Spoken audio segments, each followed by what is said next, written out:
मेरे आका उमैया दी हवेली दे सामने गुजरे ने।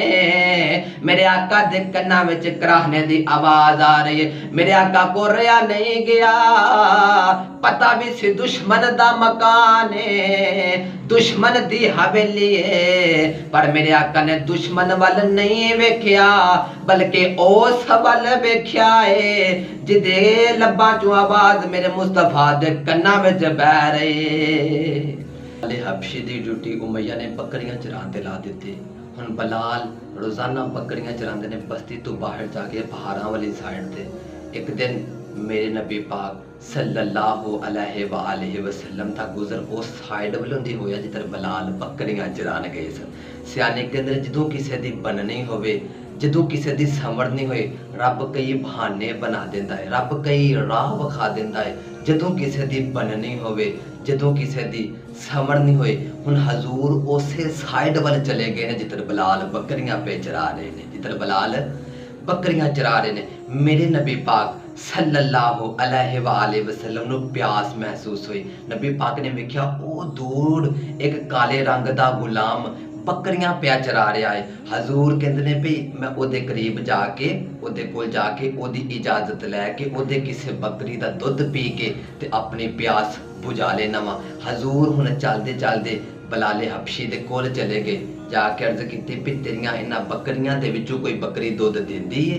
बलाल ने अर्ज कीती इन्हां सारियां बकरियां दे विचों कोई भी बकरी दुध नहीं दिंदी।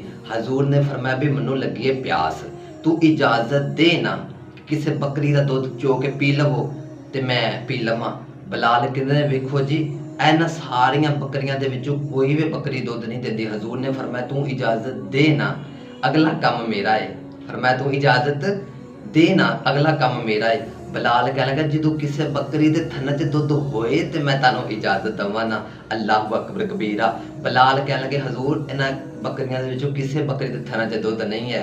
मेरे नबी पाक ने फरमाया भी बकरियां तेरियां ने, तू इजाजत दे, अगला काम मेरा है।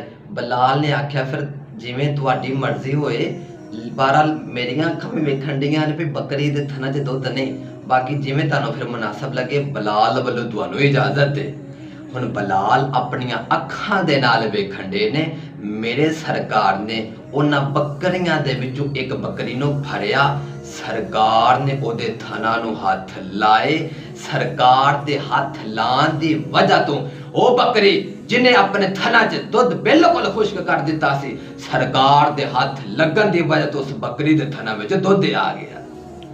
सरकार दे हथ लगन दी वजह तो उस बकरी दे थना विच दुध आ गया। बलाल ने तो हुण उड़दी चिड़ी वेख लई सी। बलाल दे दिल विच हुण मुस्तफा दे इश्क ने जन्म ले लिया। बलाल दे दिल विच हुण मुस्तफा दा इश्क जाग पिया। हजे दिल पूरी तरह भरिया नहीं।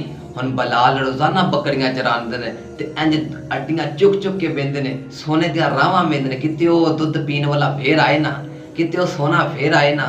इधर हुण उमैया ने हजरत बलाले हबशी दी ड्यूटी चेंज करके चक्की ते ला दी। फरमाया बलाल तेरा काम हुण चक्की चलाना है, मैं तेनू दाने भेज दवा करांगा, तेरा काम हुण आटा बनाना है। हजरत जवकार तवज्जो करो, हुण बलाल चक्की पींदे ने, बलाल चक्की पींदे ने, आटा बनांदे ने। हजरत जवकार तवज्जो करो, एक दिन मेरे आका दा गुजर उमैया दी हवेली दे सामने दे होया। मेरे आका दे कन्ना विच कराहने दी आवाज आ रही है। कराहना कहंदे जदों किसे बंदे नूं बुखार ना चढ़िया होवे ओदे लब्बां विचों हाय हाय दियां आवाज़ां निकलदियां ने। मेरे